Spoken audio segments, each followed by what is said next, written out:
Vous connaissez certainement le speed dating, cette méthode de rencontre amoureuse ultra rapide. Voici maintenant le job dating, un concept pas forcément nouveau, mais initié la semaine dernière à la Maison du Lien Social par le Pôle emploi d'Agandange. Un job dating, c'est une rencontre qui est très courte entre un employeur et des candidats.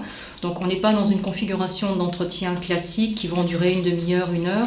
On est vraiment sur un premier contact, l'employeur présente son poste, le candidat présente sa motivation, laisse son CV.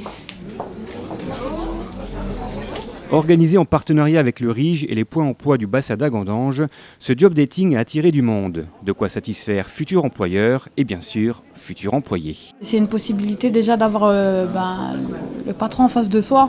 Parce que maintenant, il y a trop de CV qui sont déposés, ils sont susceptibles de les jeter à la poubelle directement. Donc là, c'est bien, c'est un bon point.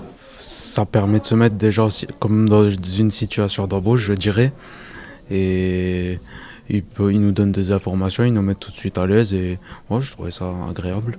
Moi je trouve qu'au moins on a un lien direct avec la direction qui nous permet au moins d'avoir un point de vue sur l'entreprise en elle-même et la direction qui eux nous donnent réellement leur point de vue et leur fonctionnement d'entreprise. Si tous les jeunes, comme Sabrina, n'ont pas eu la chance de trouver l'employeur idéal, les rôles étaient parfois inversés, tous se reconnaissent par contre l'intérêt de ce concept job dating. Pour les jeunes, tout simplement pouvoir rencontrer un maximum d'employeurs sur un minimum de temps et puis surtout ne pas passer par le CV, la lettre de motivation. Ce sont parfois des freins, ils hésitent à les faire, ils se plaignent de ne pas avoir de retour. Là, ils ont un employeur concrètement face à eux qui propose des postes. Donc nous leur remettions à l'entrée la liste des employeurs, la liste des postes disponibles et c'est eux qui ensuite se positionnaient en fonction de leur intérêt. Ils avaient d'ailleurs eu la liste auparavant par mail pour ceux qui nous avaient donné leur adresse. Pour les employeurs, c'est pareil, ça leur permet, on a par exemple 2 employeurs qui se plaignent depuis plusieurs semaines de ne pas réussir à pourvoir leur poste. Donc c'est dans les services à la personne. Là, je viens de faire le bilan avec eux, ils sont satisfaits des retours qu'ils ont eus et du nombre de candidats qu'ils ont eu. Ils ont mobilisé une après-midi, en une après-midi, ils ont eu plus d'une vingtaine de candidatures. Là, j'ai eu de bonnes et très bonnes surprises d'ailleurs, et j'ai senti des jeunes qui avaient vraiment envie de bosser.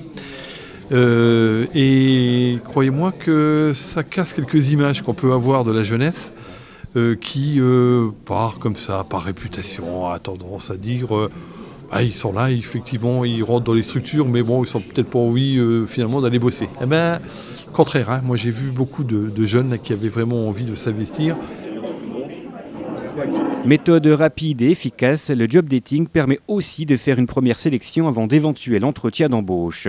Jeudi dernier, près de 200 jeunes ont participé à l'événement pour une vingtaine de postes proposés par les différents secteurs d'activité. 20 postes, tous sous contrat emploi à venir.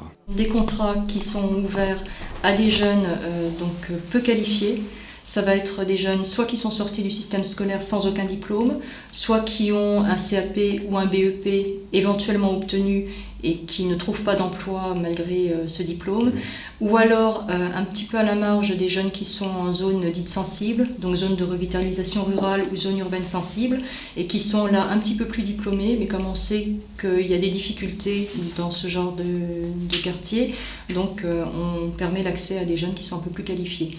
C'est également ouvert à des jeunes reconnus travailleurs handicapés, donc qui eux sont éligibles jusqu'à 30 ans. Voilà, donc, et en sachant que pour les autres personnes, c'est jusqu'à 26 ans.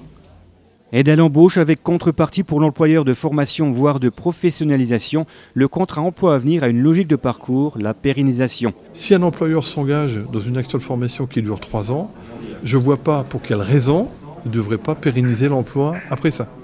Ça serait honnêtement pas très honnête vis-à-vis de la salariée et puis ça serait un véritable gâchis pour l'entreprise. Plus d'infos sur les contrats à venir ou sur l'emploi en général à la Maison du Lien Social de Rombin.